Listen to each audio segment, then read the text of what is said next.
Hi, this is Dr. Cindy Woody. I wanted to share a survey data tool called Zigpoll.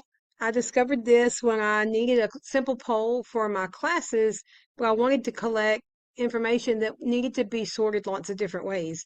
So I was very pleased with Zigpoll, so pleased that I contacted the creator and asked him to give us a tutorial of how Zigpoll could be used for educational purposes. So I work with students at the University of Texas at Tyler.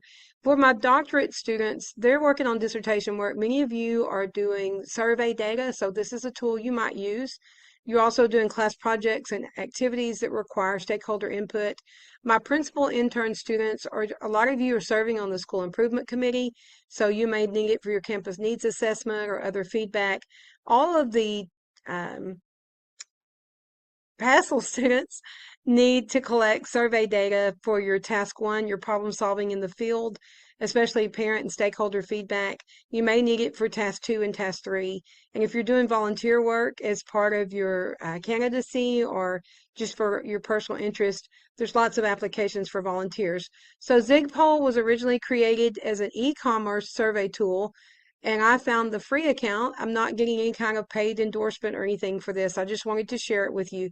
And so I want to switch over to a recorded conversation with Jason Zigpoll, not Zigpoll, Zigelbaum, who created Zigpoll, as he shows us a very quick overview of how an educator could use this tool. Hey, so I'll just walk you through a quick way that you can set up a survey, which you can send to pretty much anyone you like to gather structured and unstructured feedback. This can be useful for sort of a wide variety of use cases, depending on what you're trying to learn and who you're trying to learn it from. I think just a couple of tips are you're going to want to phrase your questions sort of as conversationally as possible, so keep the language simple. And also fixed choice questions should be used in favor of open choice questions if you sort of already know the kind of discrete buckets that you want your responses to come into.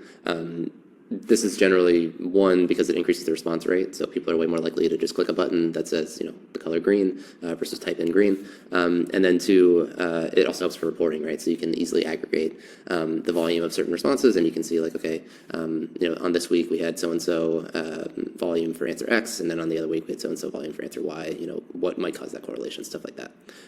However, you can also still use open-ended questions, and those are useful just for collecting sort of, general feedback. If you don't know sort of the answer options, you don't know what to expect, it helps fill those gaps. Okay, so to get started, all you do, create an account. You can use the discount codes that we shared, or you can just create an account for free and get started and then upgrade later. The way it works, you go ahead and create a new survey, and you're gonna probably want to build from scratch. We have templates available for you that you may want to use, although these have more of like an e-commerce sort of tilt, because that is a pretty common use case for us. So build from scratch, and then you're going to do link only, and then call this my survey. And then once you do that, you can now start creating your questions. So you have all these answer options to choose from: multi-choice, single choice, image choice. These are all your fixed choice ones. These are for open-ended responses, so long answer, short answer. And you can also create a form panel if you want to gather information about an individual, so first name, last name, email address, stuff like that can all go in here. So first name, maybe do a short answer. Just name, email at gmail.com. And then you can go ahead and create this. So first you're going to get some identifying information. So, who are you, right? Something like that. And then you can create another question. Maybe this is your choice question, right? So single choice, multiple choice. What is your favorite color? And then if you want down here at the end, if you have sort of like an other option that can be dynamic. So for example, people might enter, magenta, fuchsia, whatever. You can go ahead and put that down here. And then that will give you the ability to do that. Additionally, you can add another question. These are going to be your long answer, short answer. So for example, how did you hear about us, or how are you feeling today, something like that. Maybe appropriate here. And then at the very end, you can add a thank you block. So this is something like, thanks so much for your feedback. And then optionally, we will be in touch with you in 24 hours or something like that, if you want to follow up, or you can just say whatever you want in here. Additionally, you can have branching logic. So for example, if you want to ask a follow-up question, you can do that. What you would do is you would use logic for this. So when the answer is equal to red, you can then jump dynamically to another question. So assuming you had that question created in advance, you could do that. And you can slice and dice this and sort of combine these and move these around in this panel here. So you want to ask who you want at the very end, you can do that. And then if you want to share your survey, you just copy this link right here. So red or green example. And then you've got your survey set up that you can share with anyone you like.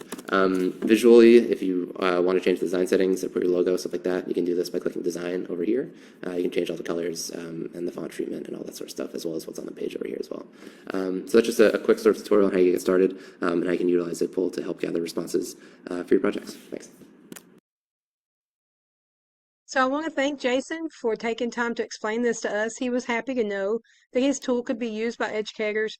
As you can see, just the branching options alone are phenomenal. The free account was plenty for my purposes, but you may want a paid account.